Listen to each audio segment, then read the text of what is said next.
Joining me on the show today is Padraic, otherwise known as CarnivoreUK, a secondary school history teacher who during lockdown had a transformation which led to him adopting a carnivore diet. Since then, his Instagram page has exploded as he's become one of the key people in the UK carnivore community.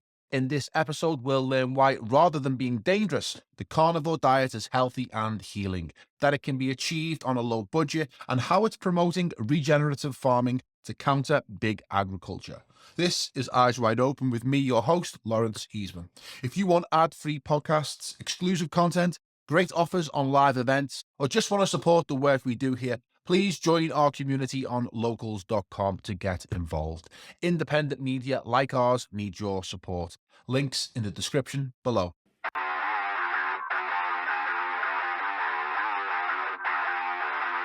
And now it's time for our guest, Padraic, otherwise known as CarnivoreUK. Padraic, welcome to the show. Nice to be here. Thanks for having me, mate. Yeah, no problem. I come across your Instagram channel, must have been about 6 months ago now. You're really getting loads of engagement and loads of traction because, like your name says, you're the carnivore in the UK. Tell me about how that came about, how your Instagram channel, took off. Yeah, so quite a basic start, really. I remember getting into the keto diet sometime early last year.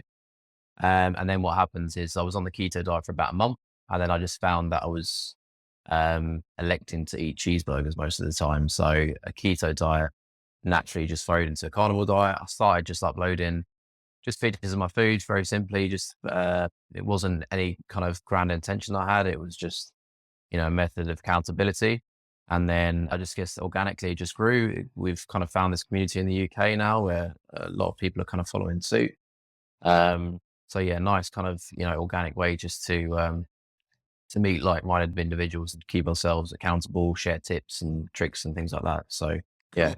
I've been doing carnivore diet on and off myself, for the past few years. Not been able to maintain it for long. We'll get to why that is later. But for people who don't know what a carnivore diet is, I mean, it's pretty self-explanatory, but I think it's good to maybe give it some further definition. What is a carnivore diet? Yeah. The problem with the carnivore diet is that it has quite a few different forms now because people are at its base. Carnivore diet is putting meat at the front and center of your diet. So essentially that means kind of 80-90% of your food is meat, preferably red meat from ruminant animals like beef and lamb, and then kind of people add eggs, dairy, seafood as they can tolerate, basically. We've had this kind of widening of the carnivore diet into animal based. A lot of people are kind of hearing that thrown around now. There's no standardization. It's a broad term, is it? As long as it includes meat. Yeah, it's a very spectrumy diet. So on the one hand, you go from what's called the lion diet, which is literally just meat, water, and salt, to the other end where people are eating meat, they're throwing in organs, and they're also eating honey and fruit. So it's kind of a little bit of a crossover into the paleo diet. So I think even some people that are on let's say a standard diet or a more normal diet in inverted commas, are starting to kind of, hear about the carnivore community and the benefits of red meat and finding themselves eating more and more. And I think eventually, hopefully, people like that get to the stage where actually they find out they're eating most of their meals are meat and essentially they're on a carnivore diet by the back door, really. It's funny, isn't it? The conditioning. I talk a lot about conditioning on this podcast. Comes at us from all angles. I think one of the main areas of our conditioning is food. And Yeah. people can get quite triggered about either what you're eating or about what they're eating. Trying to change someone's diet or asking them to change things, it can really, really trigger people. It's one of those things that we cling on to, quite tightly. We kind of believe, and through a lifetime of conditioning, that we need meat and veg, carbs, and it's a standard meal would be meat and some vegetables and some potatoes, classic English meal. But that's not actually quite true, is it? I mean, we can survive and thrive just on a meat diet. I mean, literally just having a steak for your breakfast, lunch, and dinner can sustain you. I mean, it sounds crazy. Tell me more about why it isn't crazy. It's not crazy because, as you well know, our hunter-gatherer past attests to the fact that we were able to survive quite well on the diet of just meat when we were hunting animals. There was a few tubers in there that was largely without the kind of range of vegetables and potatoes that we have now. And also, there's just pure nutritional fact that there are no essential carbohydrates, which is what most of these kind of, yes, there's protein in there, but most of these vegetables and potatoes are largely formed of. There's no such thing as an essential carbohydrate. So if you're putting your diet in a carnivore diet, for example, which is essentially just fats and proteins, they are the only essential macronutrients you need. So you are perfectly able to thrive off them.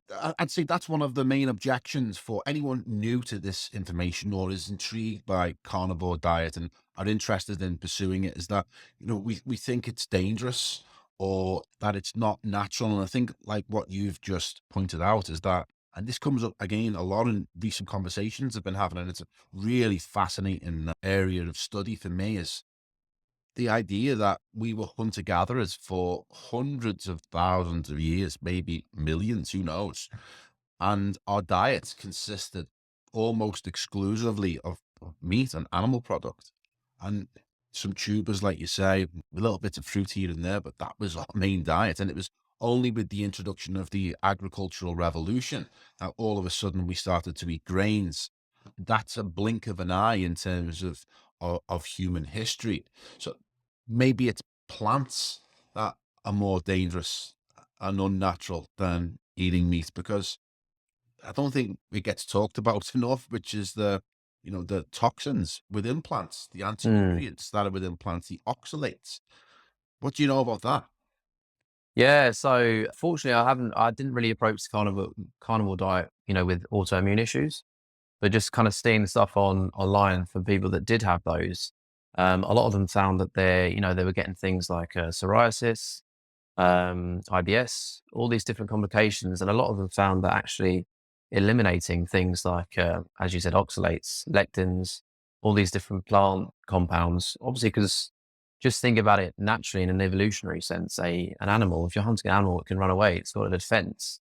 The plants attached to the ground, there's nothing else really it can do apart from try to kill, mammals or other animals that try to consume its leaves, which it obviously doesn't want to happen. So, yeah, these kind of these compounds are definitely something to look out for. And there's also just the fact that since the agricultural revolution, we've seen an actually a 20-25% decrease in our brain size. So these things are obviously not Making us more stupid. yeah, literally. Mm. They're obviously not advantageous for us.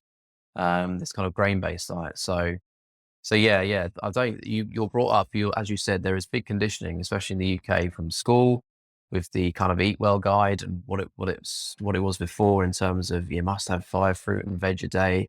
It's not. None of that's based on any kind of trials or any kind of accurate historical precedent. It's just a figure that's plucked from the sky, and then we're kind of that's entrenched at every level of society, isn't it? Fruit and veg. But actually, what we really need are the ultimate nutrition, which is animal foods like meat and eggs. Mm. It's one thing we learned from the last few years during the health crisis is trusting the science is no longer obligatory. You have to question the science. I think that's what we should be doing. Yeah. I know that's when you became a carnivore, was during the lockdown. Tell us about what you found during that period, how it changed. Didn't you say that you were carrying more weight than you are now, and you started the carnivore and you noticed the big change in that? Yeah, I was actually. So I must have been around, I mean, I'm around kind of 13 and a half stone now. I must have been, pushing 17 at the time. So I'm 6 foot and it wasn't, I'm not an overly muscular guy. So it was mostly kind of excess fat. But I remember distinctly, I was living on my own at the time in Stratford in East London. And I remember during the lockdown, this was the second one. And I remember just thinking, they're just, at that time in March, in March, we kind of had, we were a bit naive, some of us that weren't as red pilled or out of the matrix as some others yet. But in March, it was, I would argue maybe controversially, it was somewhat forgivable that some of the actions and measures that were taken. By December, everybody knew, the data kind of was drawn out, knew that it was a, a discriminant flu that shouldn't have been, justified any of the measures.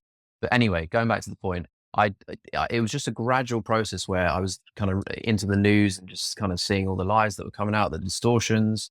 And it was that kind of made me assess, what I was eating. If I can clearly see that people on the TV are lying about this particular thing, then that obviously logically would transcend into maybe other products or other areas of my life where big corporations have massive amount of influence over my decision making and how I approach my diet. So at the same time, I got into these Sean Baker videos, who was quite big in the carnivore diet. He was saying some quite cool things. He was a cool guy. He was just saying he's a doctor as well, obviously, which has kind of added credence. He was just saying, listen, I've eaten a lot of beef recently. I'm eating steak every day, getting really healthy. And I thought, this guy's not selling steak. He's not got like a big company that he's pushing. His motives seem quite clean.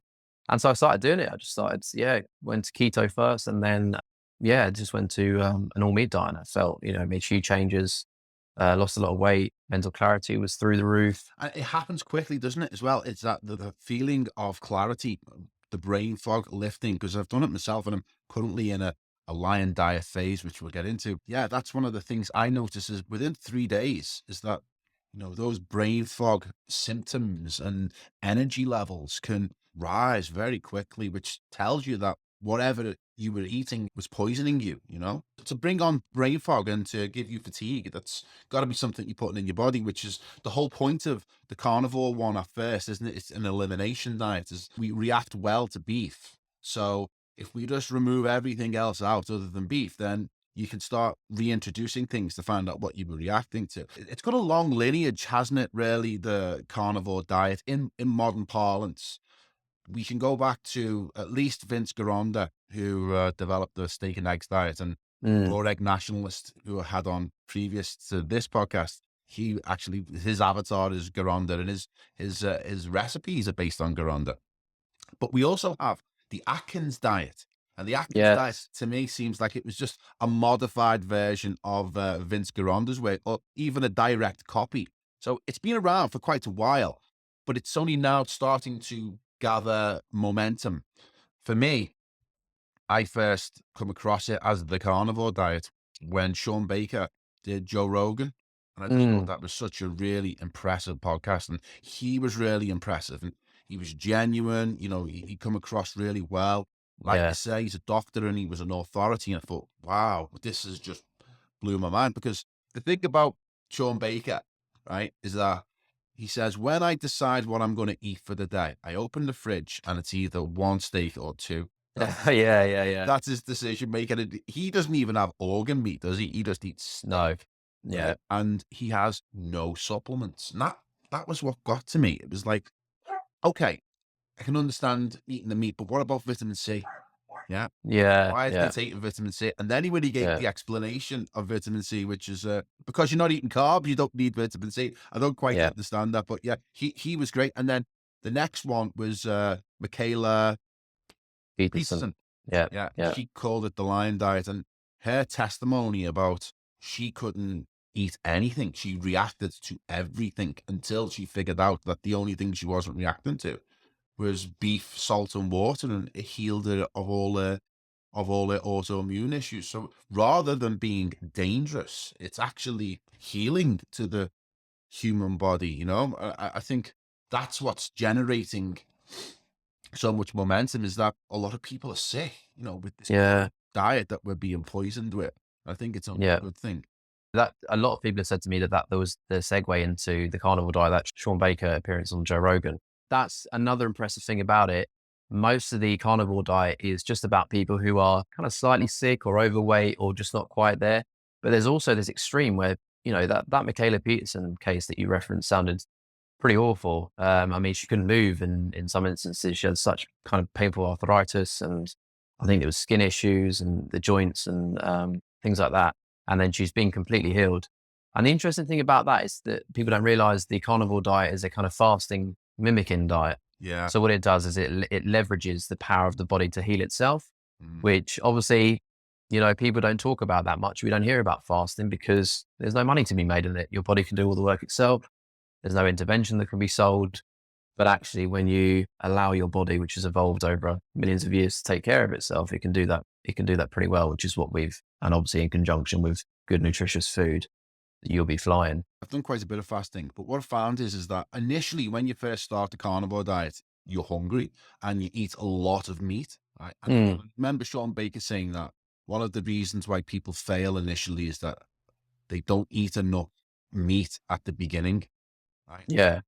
So what I found is that when I start a carnivore again and I eat a lot of meat, is that within a few days you've adapted and you're finding that you're satiated much quicker. Yeah. So you start to need less food and less meat. Yeah. Yeah. The volume comes down and the spaces between the meals become longer. And I understand why people can do, one meal a day just on one big plate of meat, like a lion would do, Yeah, literally. Yeah. Fast and feast. Yeah. Yeah. Another objection that people might have to the carnivore diet is the expense. And it may put them off thinking that I can't afford to eat tons of meat every day. What's your take on that? Because I know you do some videos on your Instagram which touch upon this. Tell us about that. Yeah, that's a good point. There was one video I did where I managed to get a good meal under £3. So I accept that if you're, we see these influencers. So someone like Sean Baker, for example, if you follow him on YouTube, all he seems to eat are big steaks. Now, for most of us, as lovely as that would be, that's not really feasible. But what you can do, and what I do personally, is during the week. So I would rely on mince. So mince in Sainsbury's at the moment, 500 grams is £1.79. So I don't care what anyone says. You can afford that because you're spending money on yogurts and all these different kind of foodstuffs, which are just not necessary. And so you've got that. You've got eggs, which are cheap. So if you have your mince, your eggs, throw in a bit of cheese, which again is quite cheap, especially if you're using it in small amounts, you've got yourself, quite calorie rich, nutritious meal that you can have during the day, a bit of salt, and then you're good to go. And then what I do is, because I love steak so much, is one day during the week I'll have a big steak, and then probably on a Saturday as well. So I mix and match. I'll have a bit of steak, but I mostly rely on kind of mince, eggs and cheese during the week, which is just absolutely fine and has worked well for me. How much do you think you're spending on meat a week? That's a good question. I don't think, not as much as people would expect. I'd say about 40 quid. Yeah. And that's obviously not with eggs and cheese and stuff. And I tell you what, that was a lot less than I was spending on my standard English diet a couple of years ago, where I was buying cereals and all these different fruit juices, all the different fruits, desserts, and all this kind of pasta, rice, and all this kind of rubbish. So definitely, it's not something that's out of reach for anybody. I don't think I think that's at a all. really good point, to be honest, is that the processed food we buy is Yeah, so expensive when you take it in the round, because yeah, it's everything that goes with the meal, isn't it? It's the sauces, it's exactly. Yeah, all of the condiments that go on the side. And when you go to carnivore, all that's gone, so yeah, you're just focusing on fresh food without that hasn't been processed. yeah. Look at Dolmio. Look at Dolmio. That's just the sauce. That's about £2, I think, I last time know. I checked. So that's already more expensive than the meat you're buying. So Mm. it's all about perspective. There's no actually, when you actually dig into the numbers, there's no barrier there to entry. Has there been any studies on the benefits of a carnivore diet for humans to eat? Has there been any significant experiments? So there was a study that came out of Harvard very recently, which was it was a self-reporting study. So it's not necessarily the kind of stringent long-term, maybe controlled trial that you'd expect with other diets or nutrition interventions. But there's a recent questionnaire that was kind of put out by Harvard University. So they looked at around 2029, I think was the exact figure, of carnivores who'd been doing the diet for a few months. And what they found was that a number of kind of health markers had improved dramatically. So things like mental focus, energy levels, as you referred to earlier. We had an average weight loss of about 9 kilos. People were coming off diabetic medication, which is incredible. So so there's been no real kind of long-term funded study just yet. But what people in the space are trying to do at the moment is to crowdfund that resources to try and see if we can get. I know Sean Baker's looking into that at the moment. to get like a, a proper kind of rigorous study that we can then show to people and say, this is what happens when you eat the species appropriate diet. I think bro science for me is one of the most reliable ways of looking at things, because human studies are the ones that are the most important. Animal studies, I don't think they carry anywhere near as much weight. So bro science, people actually doing it and trying it and reporting back their findings, I think Yeah. that's just as good as anything. And there's plenty of anecdotal evidence now of people who are doing it, and that just builds up over time to the point where it's just convincing of what it is. But yeah, that seems to be a little bit of an issue, doesn't it? That there's not enough hard evidence, if you like, Yeah. to be Yeah. able to persuade, the opposition to the who is the opposition to the carnivore diet. What have you found? Or opposition. I think you've got most of the country, I reckon, is probably opposed. Well, it's interesting that you said about we've got no long-term studies showing safety. That's true. But look at where we are at the moment. You've got 2/3 of adults in the UK that are either overweight or obese. Mm. Is that a testament to the safety of the diet that we're currently on? Yeah, great. That seems pretty unsafe to me. Um, yeah, but we obviously have a lot of, let's say, NPCs that they wouldn't even be vegan, but they'd be they carne it all into the diet heart hypothesis, and red meat gives you cancer, is going to kill you. Eggs are like cigarettes, all this nonsense that's pushed out over the kind of recent years. And then obviously we've got vegans on a wider spectrum, which would, for quite obvious reasons, be opposed to carnivore diet. But you'd be surprised. You might think that I get like DMs and comments that just kind of disparage me on a daily basis, but I don't really get too much hit back, to be honest. It's just positive, and most people who are coming to the carnivore diet from a space of they're not completely well, or they need a change in their life, are quite receptive of the things that are put forward. Are you finding that your channel is a point of contact for people who are interested in doing the carnivore diet, and they're reaching out to you and asking you how to do it? Are you getting people who are sick and are looking to try and heal themselves?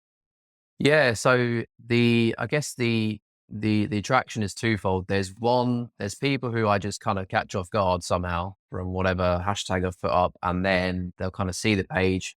Half of them will like laugh at me away and leave a silly comment, and then half are like, "Oh, actually, what's this all about? Let's see what this is. I've heard about this. Maybe I've seen a podcast earlier. Now you're talking about it. It seems to be gaining traction." And then yes, as you said, there are people who kind of message me saying, just ask me, kind of basic questions about, what do I need to eat? What's it all about? What's the best products, and here and there. But they're not necessarily sick people. It's largely just young men that are kind of, they're just wanting to kind of improve themselves. And, they're kind of, a lot of them are obviously into their gym and their fitness.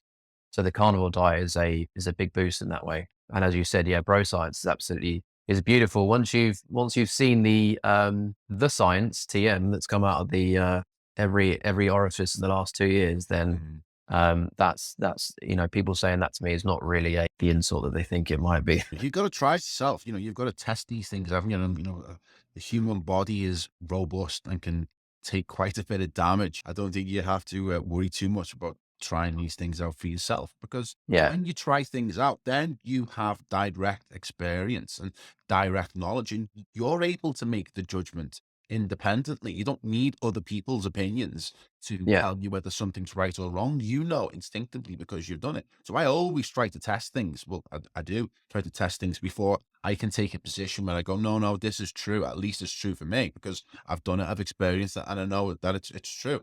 In my experience with trying carnivore, it's always been a positive experience for me.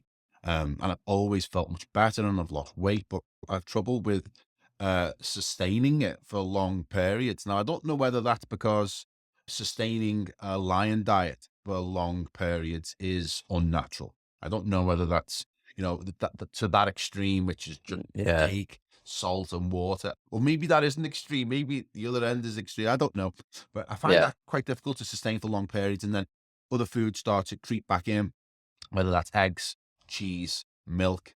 And if I've been drinking, right, so if I'm not a big drinker, but when I do drink, I'll have a session with my friend. yeah, yeah. Me too. Yeah, Right? And it's following that session when alcohol has knocked you out for few days at least, the hangover, if you like, is that's when I crave carbs. That Yeah. moment I crave carbs, that's when they'll creep back in, and then all of a sudden, a week passes, 2 weeks passes, you're back on the carbs. The lion diet seems like a million miles away, and then you've got to try and find a way to remotivate yourself to Yeah. start it again. And that's where I'm at right now. I'm 6 days into a hardcore lion diet, and I feel great for it. What's your take on the whole alcohol situation with people who are doing the carnivore diet? Yeah, it's a tough one. I'm of the opinion that I get more and more anti-alcohol the longer I'm on this diet, if I'm being honest with you. So I am like you. I'm not a big drinker anymore. I do like a drink. I do like a pint, and I will indulge in that from time to time. But I've found as I've the more and the healthier I get with the diet, the more the pushback is if I've had a few drinks and I get a hangover. And the worst thing is I used to be like a big drinker. So university, that was why basically I was, 17, 18 stone. I used to be a huge drinker, and I used to, this is going to sound a bit, bit laddish, big headed, but I used to put back a few pints, and I wouldn't even get drunk off most of it because I was quite heavy set. I just had a really high tolerance to alcohol. And yeah, really just kind of destroyed my health over the my university period. But I've cut back a lot now recently, and I've found actually quite embarrassingly that if I go out and even if I have 2 or 3 pints now, I feel it the next day. I wouldn't be hungover per se, but I'm like, "Oh, you know what? I've got a bit of a headache, or Mm. I feel a bit tired." And yeah, obviously the tolerance has dropped. Obviously, because you have a higher baseline of health, then it hits you. Whenever you're poisoned like that, it's going to hit you a bit. A lot of carnivores are very, very fundamentalist with alcohol. So it's like, no, you shouldn't drink it at all. It's poison at any dose. And it's kind of like, you can see where they're coming from. But at the same time, I do enjoy, I just enjoy, there's a social element to there. I do enjoy a couple of drinks. If I'm not binge drinking, if I'm not going out and ending up in a bush at 4 a.m., then, then I think there's a time and a place for that. And, if you're on holiday and you're on a beach and having a lovely meal, and you want a glass of wine, Jesus, like, life is short, and if it's not going to affect you too badly, then I don't really see an issue with that. But where you're correct in saying that where the issue does lie is not necessarily the day after.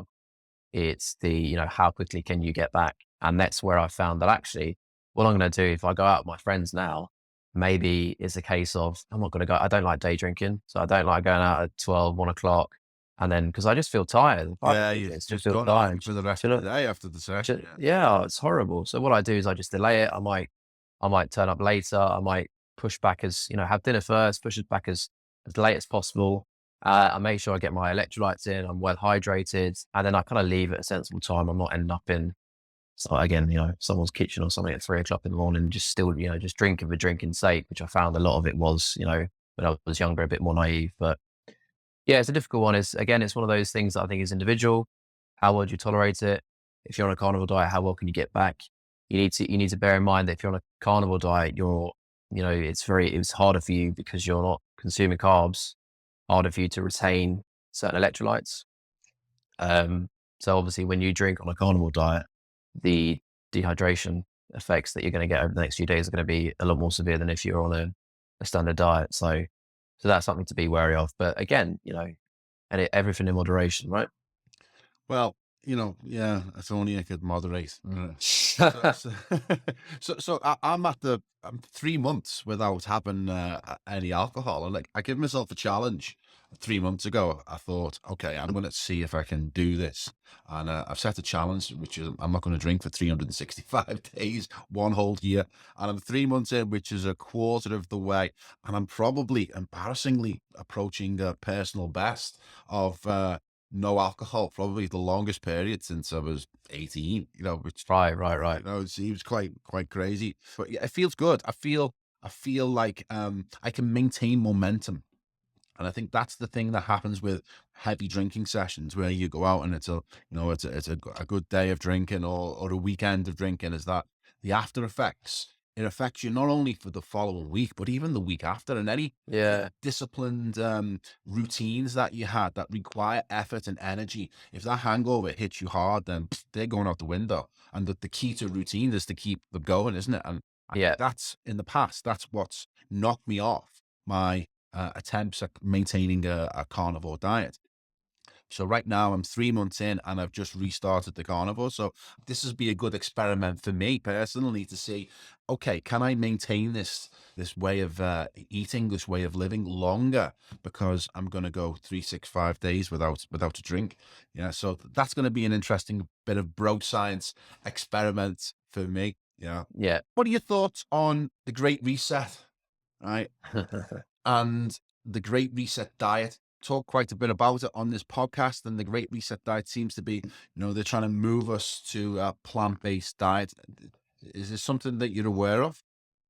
Yeah, yeah. So yeah, naturally, I think a lot of people in the carnivore space are wary of the stuff that comes out of the mainstream media, the attacks on meat, the kind of, as you said earlier, the conditioning towards moving people towards a plant-based diet, and actually the kind of really at the crux of the issue is the centralization of the food supply, isn't it? About, we've got this move now towards lab meats, and even they're not even plant-based lab meats. They're taking animal cells and trying to make this meat in a lab. So we talk about the 2030 diet. It's actually not all of it's plant-based necessarily. It's just about how can we take power away from farmers and away from kind of small business and centralize and corporatize this, the food supply.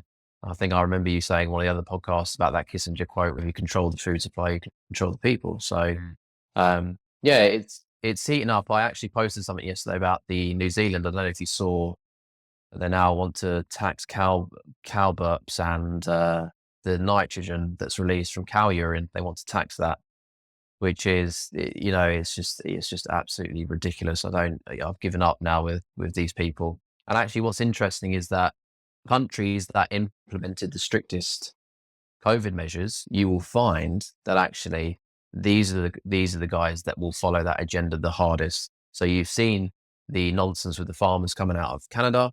Again, they implemented some horrific measures in response to the last 2 years. New Zealand, Australia are heading down the same direction, which is scary. Ireland, even close to home, Ireland. I know that in Northern Ireland, there was a piece out in the summer that they said they wanted to kill 1 million sheep. I think it was sheep, because of emissions. And you just, giant kind of facepalm with this stuff. So it's all interconnected.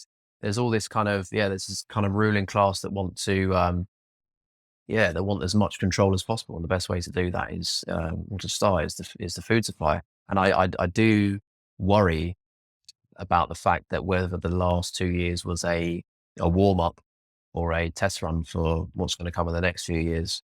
But yeah, time will tell. Have you always been red pilled? Because I know you're a school teacher, aren't you? You teach history. Have you always been onto this, or is this something that happened to you during lockdown and your whole carnivore? Because this has changed your life, hasn't it? Going carnivore. Oh, absolutely. Yeah, it's been multifaceted for sure. I have not been a long-term red pillar. Lockdown was definitely my way into It had that. a real backlash against the powers that be. It woke up a lot of people, didn't it? Well, Yes. the people came out of it, Yeah, that's true. It's also true that it hasn't woken a lot of people up, which is equally kind of disturbing. I think what's remarkable is I was researching something yesterday, and I've forgotten completely that last Christmas we didn't have a lockdown, but people voluntarily went into lockdown. I don't know if you remember that. People cancelled their Christmas parties and they did all these things. No one went out over Christmas. There wasn't a lockdown. There was no restrictions on their movements. They did it voluntarily. And this is after they got supposed protection from the interventions that were made. Can you identify the moment? Did the carnivore diet come first, or did your awakening come first? Weirdly, I think I'd started watching Sean Baker videos before any of the COVID stuff came up, but I wasn't on a carnivore diet then. I was just kind of, I just I liked listening to him for some reason. I don't know how I came across his channel. I'll be honest with you. This is before I was kind of like casually watching that. Well, it was Joe Rogan. I mean, that was Joe Rogan is such an influential part of the culture right now. Is that he seeps through YouTube?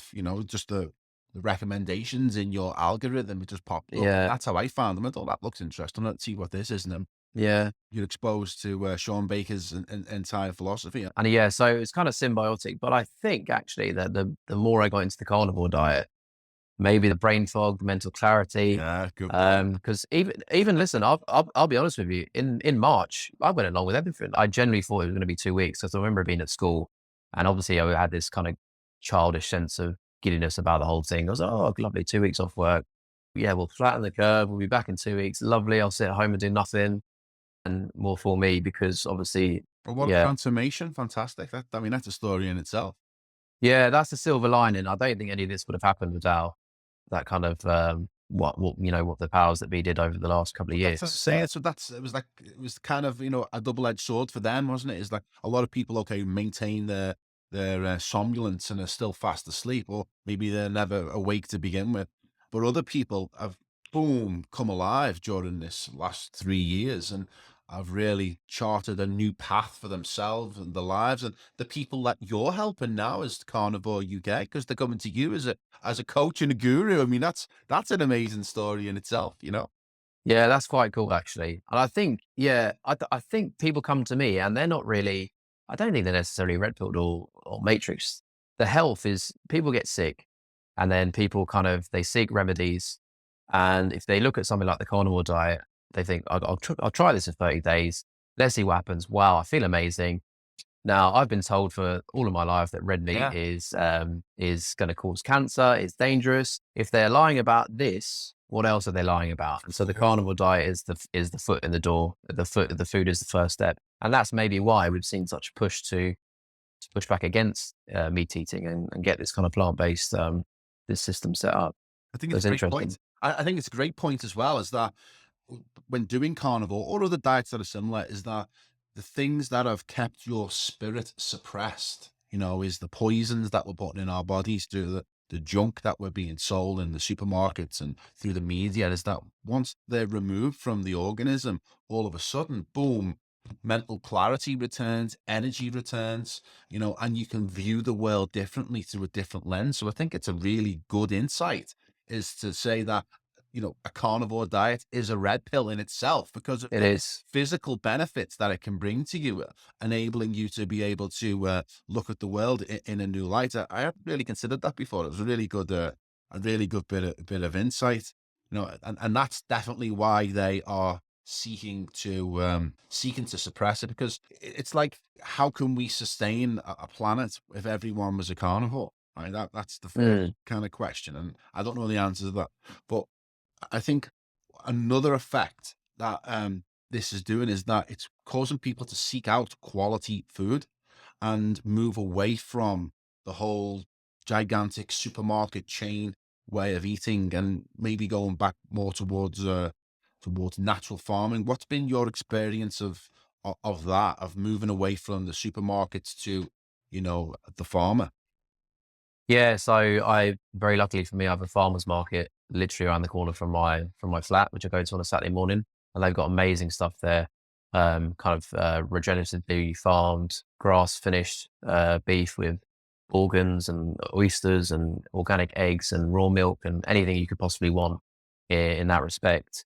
Um, it's interesting you said about we worry about the scalability about everyone being a carnivore, don't we? But for argument's sake, if we got everyone on a carnivore, the amount of land that would be saved from crop agriculture, because we wouldn't need that anymore by definition. If we were feeding cows their natural, again, cows need to be eating their species appropriate diet because feeding a cow grain is not natural. It causes them to get sick. So a cow can feed one person for a year. There's about 600,000 calories just off the meat in a cow, let alone the fat and organs. So that is very, very sustainable. Mm. It's just about in terms of obviously we need this is not something that can be done overnight.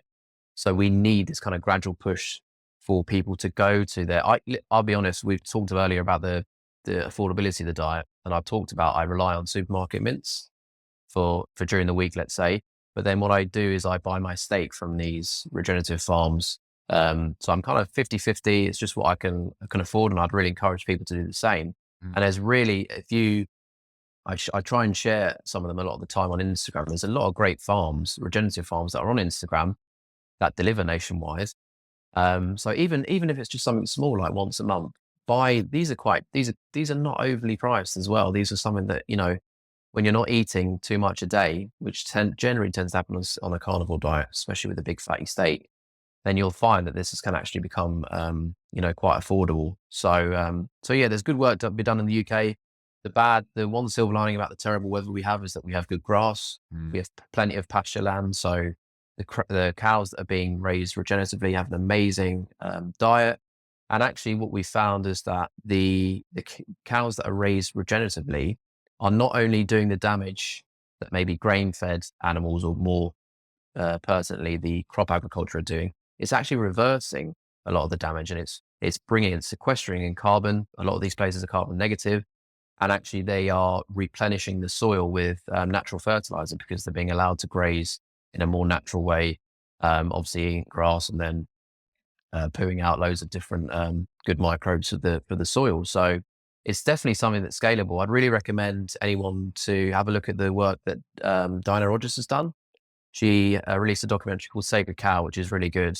Her and Rob Wolf have done a Joe Rogan podcast as well, where they talk about that and the scalability and the good ways that we can support regenerative grazing. So they're really good kind of sources on that. I've really got a big interest in the hunter-gatherer lifestyle. I was speaking to Dr. Peter Gray. Dr. Peter Gray is expert. He's like an evolutionary psychologist, and he's been a lecturer at Boston College 40 years or something. And he specializes in self-directed learning, Yeah. in which children teach themselves. His main source of information is looking back at the hunter-gatherer lifestyle. It wasn't just him, but multiple anthropologists all come back and report the same findings from the hunter-gatherer way of living. And they were egalitarian.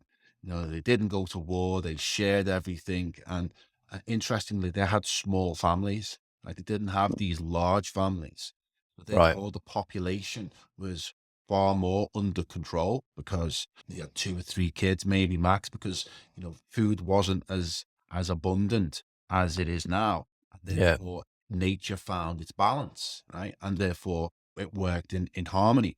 But since the agricultural revolution, and we've seen this explosion in grains and plants as a main source of our diet, populations have drastically increased.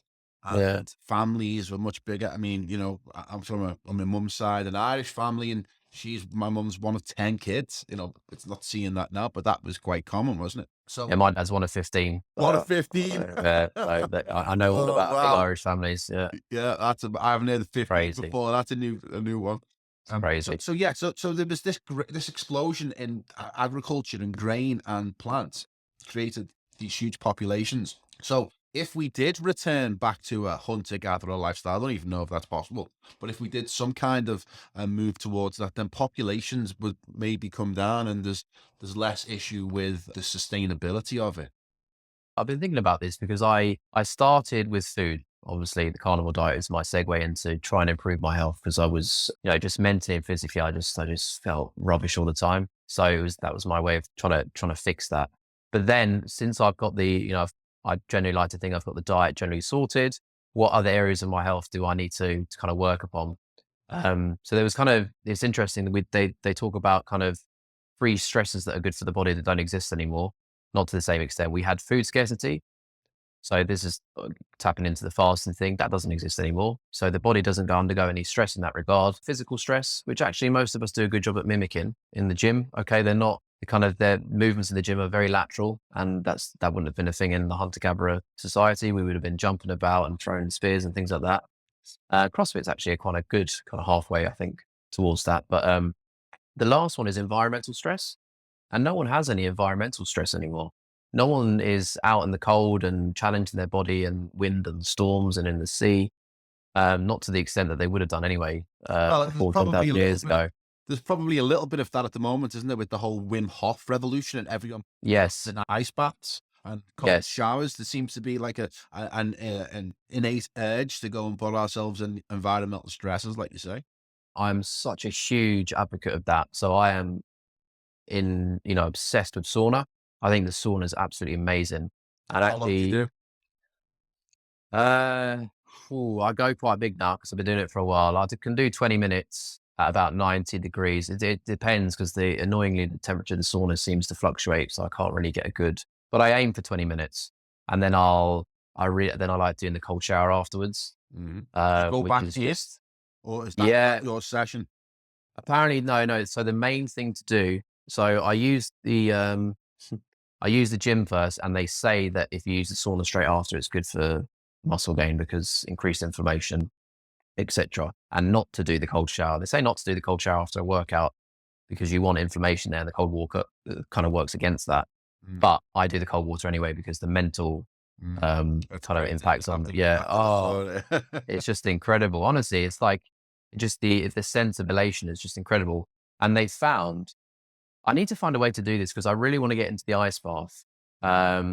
Because I've been reading, I don't know if again, it's not really pro science because he's a professor at Stanford, isn't he? But that Andrew Huberman, have you Oh, ever it's great. listened to it? I love his Yeah. podcast. It's so cool. Yeah. Yeah. So I was watching him on this, talk on dopamine recently, and he I was watched talking his one on about, alcohol, like oh, a couple of weeks after saying, "All right, I'm not drinking for a while," and that was enough to scare me off it for 3 months. Yeah. yeah, Yeah. yeah, it's quite scary. But the point he made about the cold immersion was the dopamine raise, and not just that it spiked incredibly. I think it was either 200 or 350%, but it was sustained. So it was held throughout the day, which is just incredible because it gives you that alertness, but you're calm at the same time. So he was So saying the cold exposure was giving you the dopamine boost. yes, Okay. it happens. It happens with sauna as well, but I'm not sure that's to the same extent. Yeah. Because I'm quite an anxious person. So if I jump in a sauna, sometimes I'll just go to the gym. If I'm a bit tired, it's a rest day, I'll just go to the gym and use the sauna because I think it's just it just completely reinvigorates my mind. I'm not kind of anxious or tired. I get my breathing in there. So my breathway, my airways are completely kind of clear now. I don't really like meditation in isolation, but I find that if I do it in the sauna, then that kind of kills two birds with one stone. So really good tool that I'd advise people to utilize. I think it was Huberman who told me about cold exposure or even a cold shower. It causes the body to heat itself up more, right? And therefore Yes. boost the metabolism and boosts your thyroid because Yeah. cold on the outside forces you to warm up on the inside. Yeah. Which I didn't consider before. A good way to get an energy boost as well that you can sustain throughout the day. There was a saying that I picked up somewhere along the line is that in Sweden, where the sauna is king, politicians are meant to have like long saunas before they negotiate because it said that after a long sauna, a man can't lie. Right. He can only come out with his honest answers after the long sauna. So this whole ancestral living is really taking hold. And do you watch a guy called Liver King? Yeah. I've heard of him on Instagram. Yeah. Do you watch his stuff? He's a bit of a He's gimmicky, isn't he? he's a bit gimmicky, yeah. But I like what he does, and he's got a big channel. What he promotes is eating organ meat, and that's not something I've got any desire to do. I'm not interested in liver. I'm not interested in any of the organs. I'll have bone marrow. I really like bone marrow, but It's lush, isn't it? Yeah. bone broth, and I make marrow butter, and I'll put that on my steaks, or I'll put it on my burgers. What are your thoughts on organ meat? Because I know Sean Baker doesn't eat organ meat. Sean Baker just eats steak, doesn't he? Yeah. Pretty much, and a few eggs here and there. I mean, if I can avoid organs, I will. I don't think I'm going to get into them anytime soon. No, I do actually like it. It's cheap. It's cheap as chips. I got 3 good slices of beef liver at the farmer's market last week for £1.60. So it's cheap. It's a great source of copper, zinc, and other kind of It's the most kind of nutrient dense food item on the planet, isn't it? Yes, it is. Yeah, beef liver. Yeah, specifically. We do a lot of calf liver in the UK, which is good, but it's always good to get the beef liver. But yeah, I do it. Yes, I'm not overly keen on the taste of liver. How do you eat it? So I cook it a little bit in butter, lots of butter, and then I salt it.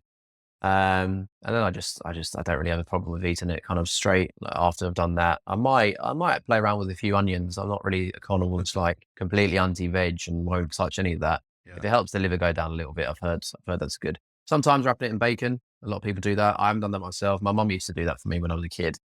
We used to hate having liver. She'd throw that in once or twice a year as a nice, Mm. as a surprise. But yeah, there are definitely ways to manage it. Some people chop it up, those little ice cubes. So chop it up into really small pieces, put it in the freezer, and then you just take it as a supplement. Yeah. Yeah, which can be good. Yeah, I think you alter some of the nutrients if you freeze something in the same way that you cook it. But I don't think they're kind of material differences. So yeah, freezing is a good way to go if you can't rack the taste. What brands or farms do you recommend to people that you've been using? There is one in Cumbria. I think they're based Hill Farm Real Food. So sometimes I get a bit of like raw cream, raw milk from them. The meat's very good as well. I should really try and compile a list actually because I've got loads that I follow on Instagram. So yeah, I'd recommend people even kind of trying out different ones and seeing what different cuts of meat that they make, and the prices obviously they're still in competition. So yeah, there's loads in the UK. If you follow one or two farms regeneratively on Instagram, and then you get a recommendation, don't you, which shows you like-minded pages or similar regenerative farms. So I'd advise people to do that, and then even a quick Google if you can't find anything good on. Hill Farm, I think I've seen that in your Instagram feed. Do they do raw milk? Yeah, they do. It's A2 as well, so it's a different protein, which a lot of people Jersey have. cows, A2, isn't it? Yeah, so that'd be. I'm not sure if the ones at Hill Farm or Jersey. I'll have to check that, but yeah, the 80 protein, which a lot more people can tolerate, essentially. So, yeah, I'd advise that if you're somebody who's lactose intolerant, can't hack the pasteurized industrial milk in the supermarket, have a go at a bit of raw milk. Obviously, a little bit to start, just in case. But a lot of people have found success Well, with, there's a with the raw book, milk. the Milk Cure. It was written in the early part of the last century, and it was a guy who was curing himself and people, just giving them raw milk, nothing else. They'd come to his clinic in America somewhere, and he had a cow or two, I think, in the, just outside of the house where he was doing it. They come with serious illnesses and serious diseases, and he would just treat them with raw milk, and he would cure people from, all kinds of terrible diseases. But raw milk is another one of those amazing foods items that has been completely demonized in the West, through the pasteurization of milk. Louis Pasteur, he's probably one of those guys that we need to have a real good look at what he was up to, because he's responsible for germ theory, isn't he? Yeah, yeah, Yeah. yeah. What's been your experience dealing with raw milk and your understanding of that? Yeah, so yeah, it's crazy when you look into the history of pasteurization Yeah. and the campaign, the smear campaign that's gone against raw milk, where the dangers are completely over exaggerated, and they tend big dairy is involved here as well, where they tend to kind of suppress the kind of the quality that raw milk can bring in terms of better nutrition. There's no enzymes that are destroyed in the traditional pasteurization process. It's great for your gut microbiome. And it's tastier as well. It's got that extra creaminess, which is just really good. So I don't incorporate a lot of carbs in my carnivore diet, but raw milk would be one of the exceptions. Just a whole unprocessed food like that is a good idea for anyone, if you can tolerate obviously the dairy products. Yeah, I can handle milk, but I can't handle the lactose. That Right, adds to the lactose. So unfortunately, I can't have raw milk because it's all got lactose in it. So I have to, if I do have milk, I'll have goat's milk. But I can't find right. goat's milk that seems to be, real hard to source. I've never even heard of raw goat's milk. No, I haven't looked into that. I remember trying raw goat's kefir once, and that was that was nice. That was strong. You know. I love Yeah, kefir. Kefir is great. Yeah, I think the cow stuff is quite nice, but the goats, maybe it was just the batch that I got was strong. You could almost taste like the bacteria and Mm. the kind of enzymes in it. It was really strong. But yeah, they're yeah, kefir cream, obviously a higher, there's no kind of carbs in that. Raw cream is really nice as well. So yeah, have a little play around. I'd recommend anyone to. Have you made your own kefir? No, no, I haven't. No. Yeah, so the problem with the whole benefit of kefir is that it's full of probiotics that you've made your Yeah. own. right? Yeah. And there's a bit of a movement in the supermarkets, isn't it, to sell kefir, but it's all pasteurized. So when they pasteurize it, they kill all of the Yeah. probiotics and take away Yeah. what the whole point of drinking kefir is in the first place. And it's quite Yeah. really, really easy to make, really interesting substance. There's like these white kefir grains, like gooey grains. Yeah. Nobody knows where they come from, right? Because every kefir grain that exists now comes from another kefir grain because they grow, right? Right. Right. Right. Right. It's got a really interesting history, goes right back to the Bible, but nobody knows the origin of kefir grains because it's Yeah. yeah, I'd always associated it with Genghis Khan. But I don't know why. Or yeah. I Mongolia, think that kind of Genghis region. Khan's involved somewhere along the line as well. Yeah. Yeah. As he always is. Yeah, But yeah. that's interesting. You bring Genghis Khan up because the Mongol diet was pretty much carnivore, and there's a few historical references that one of the reasons they were so successful, the Mongol armies, because they were faced with plant-based armies and they were the Yeah. carnivore armies. Yeah. Yeah. Wiped through them. Yeah. Peasants that had a sludgy grain based diet, and they were just no match for these. There's a very famous picture. I must see if I can get it. That went round of the like a Mongolian man who's obviously descended from that kind of lineage against kind of contemporaries.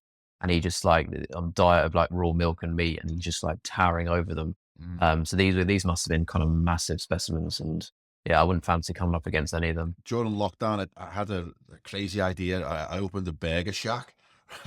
No, right. So I opened the burger shack during lockdown, and no seed oils were allowed in the building. Everything was in beef fat, authentic burgers as much as possible. Yeah. And I got into the history of the burger, right, and burger lore and stuff. And there's guys in America who are burger historians. That's their job. That's their title to tell you about burgers. And the lineage of the burger obviously goes back to Hamburg and the Germans, but steak tartare, Yes. Yes. which I had recently, a week ago for the first time, which was just amazing. Nice. raw Yeah. raw beef, raw egg, and it was totally delicious. But the lineage of the steak tartare apparently goes back to the Mongols. Right. The Right. Mongols who invented the burger, if you like, because what they used to do is put fresh meat underneath the saddle of the horse, and they'd ride on the saddle, which would tenderize the beef. Yes. That they would eat it raw. Right. Right. They developed steak tartare originally, and it ended up in Germany, and then from Germany made its way to America, and that's the burger that we eat today. Yeah, I wouldn't mind it. Yeah, maybe you should start getting on horses instead of the tube. Just Yeah, start riding the horses and you wouldn't get far eating through meat. London, but on a horse. Probably not. No, probably Yeah. be stopped after 10 minutes. So one of the things that we're finding is that a lot of people are looking beyond 2030, which is the Great Reset agenda, and all of the weird dystopian things that are being projected through the culture. How true that is, I don't know, and how much it comes to pass. But a lot of people are looking to reestablish themselves in other places that may offer us a better way of life. We've been looking at Portugal. We've went to Portugal quite a lot. One thing I can say about Portugal is it's a fantastic country where we went to, but the beef is not as good as beef in England. If there's one thing that the English know how to do, it's raise beef. Yeah. What are your thoughts for the future in terms of where are we going? What's your path ahead? Yeah, I think I alluded to this earlier. I think that I worry that the kind of the restrictions that we've seen in the last 2 years are kind of like a warm up, or maybe like a litmus test for what's to come. And I do have a kind of long term anxiety. How do you make yourself unlockdownable, or if these measures are trying to be, re-implemented, what's the best solution to that? And I always had either the south of Spain or the south of Portugal in my mind, because even if you had, even let's say the worst case scenario, where you had, I don't know, whatever the ridiculous thing is, climate lockdowns or anything like that, if you're able to be somewhere by the coast, if you're able to be somewhere that's quite, the south of Portugal, you've still got, more in the centre of Portugal, but you've got kind of parks and forests and different hikes you can do there. Mm. So I think being in a warm climate like that, I think you'd have more freedom than if being locked down in a miserable weather-wise, and to an extent people-wise, a country like the UK is. I don't think people that would find that attractive. But Portugal, I think, Have you been to yeah, Portugal? I have a couple of times, and I do like the way of life there. It's a bit more laid back. There's not the obsession with work that we have here, No. where people are killing themselves with stress. And I also think it's a big part of our migrations evolutionarily was coastal, and Mm. all the kind of seafood that we were eating on our way too. So I think, in terms of being healthy, in terms of looking after yourself and your diet, I think being by the coast would be oysters are really cheap in Portugal. A lot of seafood is very, very cheap. Well, that's what they Um, specialize in, don't they? Specialize yeah, in seafood because that's, it's a country with such a large coast. But yeah, yeah, yeah, I really, really love that country. I really love that place, and we're going to go back again, maybe early part of next year for maybe 3 months or more. It's kind of a nomadic lifestyle. It is our natural human, way of life. I think this idea of being settled in one place and living in the captivity that we live in with these boxes that we spend most of our lives in, we don't go from one box to another, especially in the UK because of the weather. It's an indoor culture.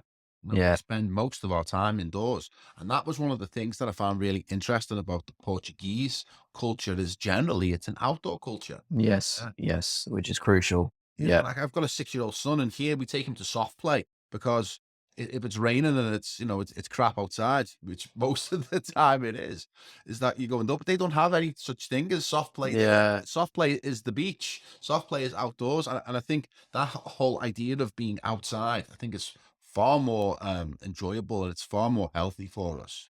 Yeah, especially for your mental health, and people are grounding naturally barefoot. There's interaction with all the elements, and yeah, just completely different. It would be revolutionary for people's health, I think, if they're in that sunlight, Mm. all the vitamin D, cholesterol, and all that kind of those processes would just come naturally living in a country like Portugal. So So have you got a bit of a desire yourself to head out there? 'Cause you're not the only person I've spoke to recently about going to Portugal. It seems to be a hot country on everybody's list.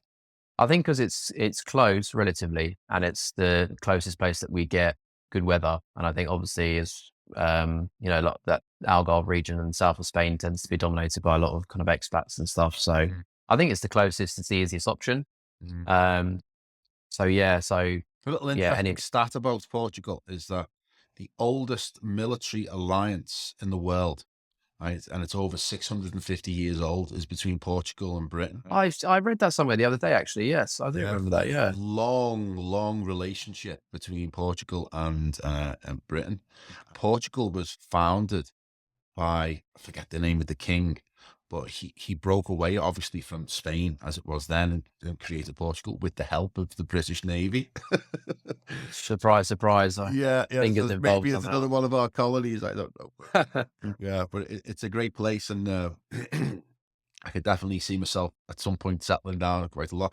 It's also interesting from a tax point of view because they have a really attractive offer for new residents because they're trying to get people into Portugal. They want entrepreneurs, they want money, they want to be able to build the country up. And they have this residency program called the D7 visa. And I'm not completely accurate with the information here, but I'm close. Is that if you can qualify for the D7 visa, and you'd be able to qualify, I can qualify, most people can qualify, is that they give you a tax-free status for 10 years Right, or a right, really low tax in order to get you in to develop businesses there and spend money there. right, So right, it's not just a nice place to go. It's actually got some financial benefits because right. if you're a resident in Portugal, you can still live in the UK, right? So I think you Yes, spend something like 10 days a year in Portugal, something like that. right, right. But you're only taxed in Portugal, you're not taxed in the UK. Uh, so it's a good way to avoid the incredible taxation system we have in this country, which is Yeah, just extortion. yeah. Rob you blind. Yeah. What are your thoughts on the school system? Because I know you're just a history teacher. What's your experiences with that? Because again, I've talked to Peter Gray about the education system, and I can see it myself. We homeschool our son. Uh, Right. I wouldn't put him in a state school. How has it been in the state schools the last few years? I mean, it must have been crazy. Yeah, along with the COVID stuff, we saw a lot of kind of disappointing things where the teachers were, in line with the unions. Even when schools were going back, they were calling for extended closures and not wanting to Did go back the and things like unions that. did it? Is that where Yeah, it top down from the unions into the school? Yeah, I left the union after that. I thought that was disgraceful for a, you could talk all you want about the virus, but there was no threat to kids, and for people to put not to go into teaching and not put the interest of the kids first, where we've got a situation where mental health problems going through the roof, domestic violence, all these different things was quite shameful actually. But in terms of like maybe the indoctrination side, I don't think it's as bad as maybe some people make out. Definitely not as bad as it seems to be in the US. But again, we seem to have a tendency to import some of their culture wars. So maybe that might change in the next few years. But I find the school system too rigid. Being a history teacher, it's way too prescriptive and, knowledge retention rather than letting kids, as you said, kind of self-learning, being more heuristic with it and let them explore a bit more. This should be outside more. There should be way more focus on PE, things like that, and, diet and nutrition, food tech. But the way that it is now, it's all about English, maths and science, isn't it? Well, he says that school is not for education, school is for obedience, right? Is to train the kids for the next phase when they become adults to take orders basically and, go to work and make sure you follow the orders. Otherwise, you're no use to the system. There's definitely there's definitely credence to that. I don't think it's probably as bad as people saying it's just a prison or something like that. It's not that bleak, but there is an element of that of, just not crushing free fall, but just not giving it space to breed and to express. I got kicked out of 2 high schools. That doesn't surprise me, mate. Yeah. I didn't even make it through 5th year. I think I was, asked to leave at the end, I loved, just a part of me that really had a great time in school because you see your friends and, Oh, it's great. Yeah. it's fun, and I do look back quite fondly on those days, but I wouldn't do it again. That's for sure. So what have you been reading, Pod? What books have you been reading recently that you could recommend to our audience? Yeah, I'm a bit like you. So that Sacred Cow, I think that's in a book version, the one I mentioned earlier. The Sacred Cow. Yes, I think it's Sacred Cow without that's by Diana Rogers. So that's really good for anyone interested in regenerative farming. It's a great title because cows really are sacred. What they provide to us is just incredible. They are an incredible animal, and that's another thing about it. Kind of pulls me a little bit. Is that we have to get rid of industrial farming. Industrial farming is satanic, and I think Pretty awful, yeah. yeah, if a carnivore community can push towards a better way of farming and better husbandry of animals, then that can be Yeah, a positive thing because we owe so much to them. yeah, They give their lives, and not only their lives, they give all of these incredible things that help to sustain our lives, yeah. and our civilization. So the Sacred Cow is a fantastic title. Buy regenerative meat. That's what I'd say. That's the best way to support that. Regenerative meat. What is that? So purchase regenerative meat, support these farmers in what they're doing. It's slightly more expensive than the supermarket meat, obviously, but it's all for a good cause. You get a better product as well. The meat's slightly more nutritious. So what's regenerative meat? What is regenerative meat? It's just cows that are grass-fed for their entire lives. So normally in the UK, they're grass-fed for most of their life, 90% of their life. And then the last 90 days, they're put on a grain diet to fatten them up and to boost the price they get in the market. So in a regenerative farm, completely grass-based, it's rotational grazing. So it's a more natural herd movement. There's no antibiotics. It's all organic.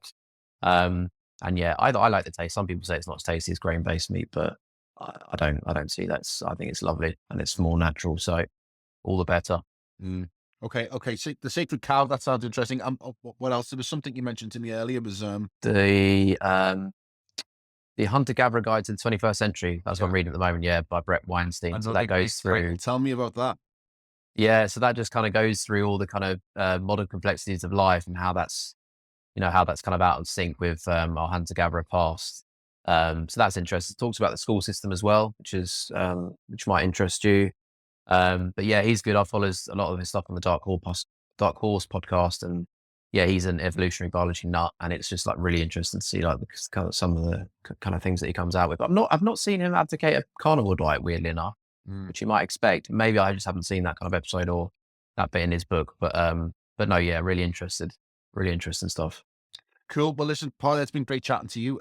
Before we wrap it up, where can people find you online?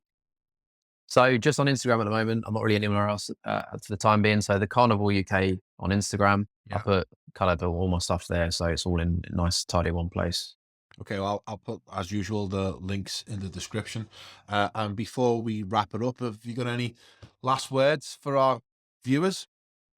My advice would be, if you're kind of considering the carnivore diet, just try it for 30 days. Try it for a small period of time, like you've done. In 6 days, you've noticed massive differences.